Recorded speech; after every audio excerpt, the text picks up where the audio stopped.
예, 안녕하세요. 반갑습니다. 원의 최영동 파트너입니다. 반갑습니다. 자, 오늘은 현대차에 대한 이야기 한번 해보도록 할게요. 현대차가 오늘 배당락이었습니다. 굉장히 좀 빠르게 이 배당락을 회복하는 주가 탄력도를 보여준 상황들이기 때문에 무슨 일이 있었나 싶을 정도로 오후장 들어서서 빠른 회복세를 보여줬습니다.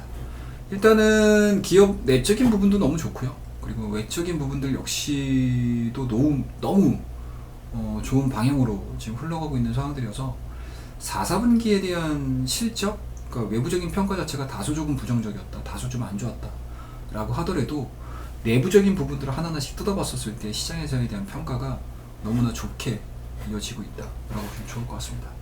자, 일단은 뭐 짤막하게 정리를 좀 해봤는데요. 현대차가 이제 2월 말 정부정책 발표 이후에 두 차례 추가 주주 환원 정책을 제시를 했습니다. 그리고 현대기아차가 굉장히 좀 심혈을 기울여서 브랜드의 밸류를 끌어올리기 위해서 제네시스 브랜드에 대한 관리가 상당히 좀 빨리 진행이 되고 있는데, 이 브랜드 가치에 대한 보존 전략과 더불어서 이 제네시스 브랜드를 키우기 위해서 최근에는 하이브리드 차까지 생산을 하겠다라는 전략을 들고 나왔습니다. 뭐 저는 굉장히 좀 좋은 의미인 것 같아요. 그러니까 어찌됐든 시장에서 전기차에 대한 수요 둔화 부분들을 많이 얘기를 하고 있는 상황들이고, 또 캐즘 구간에 대한 이야기들까지 하고 있는 상황들이기 때문에 현대차가 이렇게까지 빠르게 전략적인 행동을 해주는으로써 시장에서 투자자들의 심리적인 안정을 찾을 수 있지 않을까 라는 생각이 좀 들고요. 그와 더불어서 하이브리드 차량에서의 성과 자체를 만들어내주고 있는 상황들이기 때문에 현대차 그룹 내에 고급 브랜드라고 할 수 있는 하이 브랜드라고 할 수 있는 제네시스도 마찬가지로 전기차와 하이브리드의 듀얼 전략을 들고 나왔습니다. 그에 따라서 올해 2024년도의 투자 전략 자체를 판매 대수 증가와 더불어서 수익성 향상까지도 지금 계획을 잡아놓고 있는 상황이기 때문에 시장에서에 대한 평가는 생각보다는 좀 강하게 진행이 되고 있지 않나 라는 생각이 좀 들고요. 그리고 여전히 과거와는 다르게 현대차의 글로벌 평가가 너무 좋아지고 있어요. 네, 글로벌 평가가 너무 좋아지고 있습니다. 일단은 현대차 그룹이 2020년도 처음으로 글로벌 3위에 오른 데 이어서 2023년도 역시도 3위 기록을 해주고 있는 상황들이고요. 그와 더불어서 이제 4분기 실적을 좀 보셔야 될 것 같은데, 일단은 영업이익이 3조 4천입니다. 시장 컨센 대비해서 한 9%가량 하회하는 실적을 발표를 했는데, 이게 영업 외적인 비용이 많았어요. 일단은 첫 번째로는 R&D 비용이 들어갔었고, 그리고 12월 달에 판매가 좀 부진했었고요. 그 다음에 노사협상 관련해서 이제 뭐 일회성 인건비 좀 들어갔었고, 그리고 러시아 공장 매각 평가 손실이 4분기에 반영이 되다 보니까 우리가 생각하고 있는 영업이익 대비해서는 상당히 좀 떨어지는 모습들을 좀 보여줬지만, 막상 발표하고 나서 실적을 뜯어봤더니 생각보다 영업을 되게 잘했네 라는 평가가 좀 이어지고 있습니다.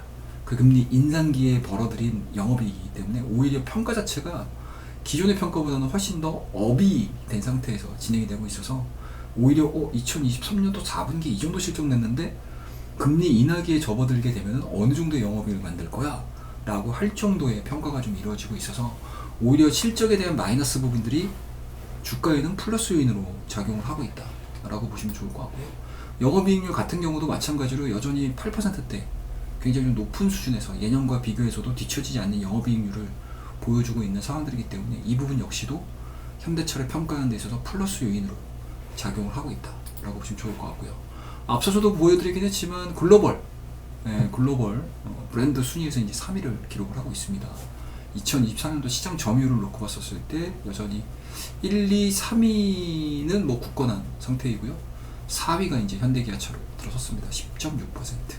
2022년도 대비해서 한 단계 업그레이드된 성장된 모습들을 보여주고 있는 상황들이기 때문에 확실히 도요타 브랜드를 따라잡기 위한 여러 가지 좀 노력을 하고 있는 상황이기 때문에 격차를 좀 줄여주는 모습들을 좀 보여준다고 하게 되면 현대기아차에 대한 주가 탄력도는 우하향이 아니고 우상향으로 진행이 될 가능성이 상당히 높지 않겠느냐라고 볼 수가 있을 것 같고요.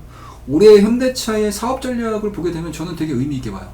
그러니까 터무니없는 사업 전략을 제시를 한 게 아니고 기존에 잘 했었던 그 한 해에 대해서 잘 보존하면서 영업 외적인 부분들에 대한 탄력도를 받았었을 때 뭔가 전환을 주고자 하는 그런 사업 전략을 좀 들고 나온 것 같습니다. 일단은 뭐 도매 판매로는 420만 대 정도 사업 전략을 좀 들고 나왔고, 매출액 성장률 자체도 4%에서 5%까지 예상을 하고 있고, 영업이익률은 여전히 작년도에 보여줬던 8%에서 이제 9% 그 사이에 영업이익률을 달성을 하겠다라는 사업 전략을 좀 들고 나왔고요. 그리고 이제 주주 환원 정책이 오히려 단기에 주가를 끌어올릴 수 있을 만한 가장 첫 번째 요인이라고 보시면 좋을 것 같은데, 과연 현대기아차만큼 적극적인 주주 환원 정책, 그리고 솔선수범해서 환원 정책을 보여주는 기업이 있었을까라고 할 정도로 굉장히 좀 의미 있는 것 같습니다.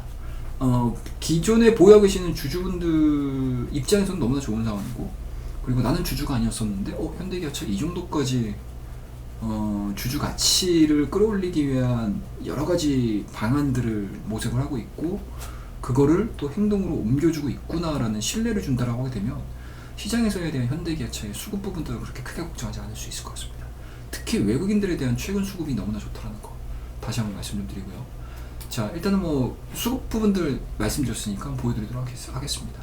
일단은 외국인들에 대한 수급이 너무 좋아요. 네, 너무 좋습니다. 지금 1월달과 2월달로 넘어오는 과정에서 특히 이제 2월달 같은 경우는 딱 이틀 빼고 외국인들에 대한 순매수가 연일 이어지고 있는 모습들이고, 최근 들어서는 사모펀드, 그리고 이제 금투 쪽에서에 대한 물량들, 그리고 투신 쪽에서에 대한 물량들, 연기금 쪽에서에 대한 물량들, 그러니까 쉽게 얘기해서 이제 메이저 수급에 대한 움직임들이 너무나 지금 좋아지고 있는 상황들이기 때문에 이 부분들을 좀 감안을 하더라도 최근에 보여주고 있는 고점 자체를 좀 돌파시킬 수 있는 가능성이 상당히 높지 않겠느냐라는 생각을 좀 가지고 있고요. 다만 이제 기술적인 과열 부분들이 좀 문제인 것 같기는 한데, 일단은 저는 개인적으로는 저점 자체가 좀 높아지고 있는 거, 그리고 직전 고점이라고 할 수 있는 이러한 넥라인들 자체를 다 돌파를 시키면서 대량 거래량을 동반을 하면서 진행이 되고 있는 상황들이기 때문에 설령 소폭의 조정이 좀 나와준다 하더라도, 또는 우리가 생각하고 있는 가격 조정이 아닌 기간 조정으로 진행이 이루어진다고 하게 되면, 저는 개인적으로는 분할 매수로서 정말 강성주주로서의 지위를 얻기 위한 매수 타이밍에 가깝지 않겠느냐라는 생각이 좀 들고요. 그리고 이제 보유하고 계신 분들 입장에서는 지난 한 해죠. 그러니까 2021년도에 보여줬던 28만원대에 대한 주가 회복, 주가 수복, 이런 부분들도 좀 기대를 해볼 수 있는 그런 상황이기 때문에, 저는 개인적으로는 어떠한 한 종목, 주주환원 정책, 그리고 기업 밸류업 프로젝트에서 어떤 종목들을 가져갈 거야 라고 저에게 물어본다라고 하게 되면, 저는 주저없이 현대차와 기아차를 꼽겠다라는 걸 말씀드리도록 하겠습니다. 자, 그러면은 오늘 외국인이 왜 매수를 들어오는지, 4사분기 실적을 기반으로 해서 2024년도에 금리 인하기에 보여줄 수 있는 현대기아차의 내실을 다지는 실적 부분들에 대한 기대감들, 그리고 주주환원 정책에 있어서 상당히 공격적으로 주주 가치를 높이기 위한 전략들을 구사를 해주고 있는 현대차에 대한 이러한 이제 시장에서에 대한 우호적인 평가 부분들이 외국인들에 대한 순매수세를 유입시키고 있는 게 아닐까라고 저는 개인적으로 생각하고 있습니다. 자, 그래서 오늘 현대차에 대한 이야기 짤막하게 말씀드렸고요. 오늘 말씀드렸던 부분들에 대해서 참고하셔가지고 대응 잘 해주시기 바라겠고, 오늘 내용이 좋으셨다면 구독과 좋아요, 알림 설정 부탁드리도록 하겠습니다. 감사합니다.